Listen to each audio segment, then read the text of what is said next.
नमस्कार दोस्तों, क्या आपको पता है भारतीय नौसेना दिवस हर साल 4 दिसंबर को ही क्यों मनाया जाता है?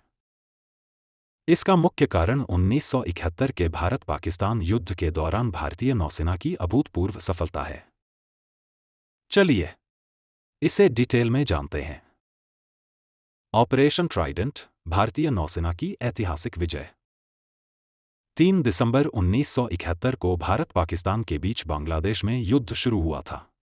अगले ही दिन ये युद्ध सिर्फ जमीन और आसमान तक न रहकर समुद्र में भी फैल गया। भारतीय नौसेना ने ऑपरेशन ट्राइडेंट के तहत 4 दिसंबर 1971 को कराची नौसैनिक अड्डे पर हमला बोल दिया। ये हमला आसान नहीं था। नौसेना इसके लिए कई महीनों से योजना बना रही थी।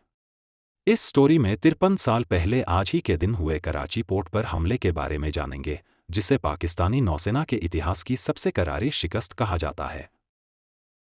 हुआ यह था कि लड़ाई शुरू होने से पहले अक्टूबर 1971 में उस समय के नेवी प्रमुख एडमिरल एस.एम. नंदा प्रधानमंत्री इंदिरा गांधी से मिलने गए। उन्होंने प्रधानमंत्री इंदिरा गांधी से पूछा, अगर हम कराची पर हमला करें तो क्या इससे सरकार को राजनीतिक रूप से कोई आपत्ति हो सकती है? इस पर प्रधानमंत्री ने कहा, आप ऐसा क्यों पूछ रहे हैं? इसके जवाब में एडमिरल एस.एम. नंदा ने कहा, 1965 में नेवी से खासतौर से कहा गया था कि वो भारतीय समुद्री सीमा से बाहर कोई कार्रवाई न करे। इस पर इंदिरा गांधी ने कहा, if there is a war, there is a war, यानी अगर लड़ाई है तो लड़ाई है।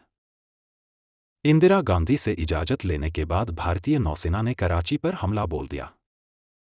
फिर शुरू हुआ ऑपरेशन ट्राइडेंट। कराची पर हमले की योजना को ऑपरेशन ट्राइडेंट नाम दिया गया। नौसेना प्रमुख एडमिरल एस.एम. नंदा के नेतृत्व में ऑपरेशन ट्राइडेंट का प्लान बनाया गया। इस टास्क की जिम्मेदारी 25वीं स्क्वाड्रन कमांडर बबरू भान यादव को दी गई थी। इस ऑपरेशन को अंजाम तक पहुंचाने के लिए 2 दिसंबर 1971 को पूरा वेस्टर्न फ्लीट मुंबई से निकल गया। इस बेड़े में इंस निपात, इंस वीर और इंस निर्घट शामिल थे। हर बोट पर 4 से 4 मिसाइलें थीं। इनके ठीक पीछे इंस्किल्टन भी चल रहा था। भारतीय नौसैनिक बेड़े को कराची से 250 किलोमीटर की दूरी पर रोका गया। प्लान के मुताबिक भारतीय नौसैनिकों के बेड़े को शाम तक 150 किलोमीटर और कराची की तरफ बढ़ना था। इसके बाद हमला कर सुबह होने से पहले तेजी से 150 किलोमीटर वापस आ जाना था, ताकि बेड़ा पाकिस्तानी की पहुंच से दूर हो जाए। हुआ भी ऐसा ही। भारत की हर बोट पर 4-4 मिसाइलें थीं। बबरू भान यादव खुद इंस निपात पर मौजूद थे।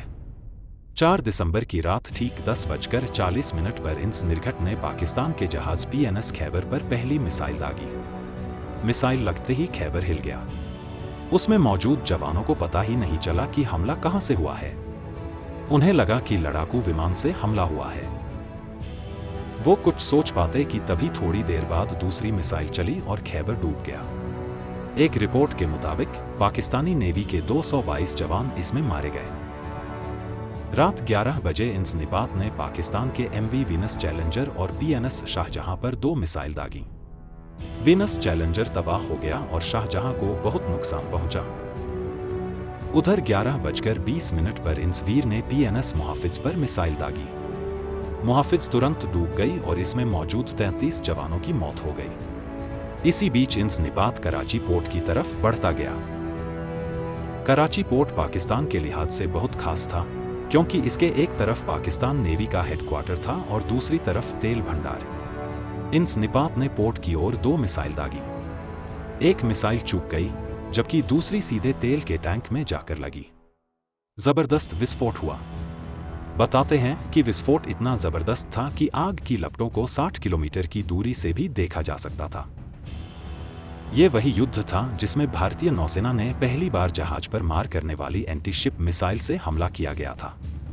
ऑपरेशन खत्म होते ही भारतीय नौसैनिक अधिकारी विजय जेरथ ने संदेश भेजा, four pigeons happy in the nest rejoining. इस पर उनको जवाब मिला, F-15 से विनाश के लिए, इससे अच्छी दिवाली हमने आज तक नहीं देखी।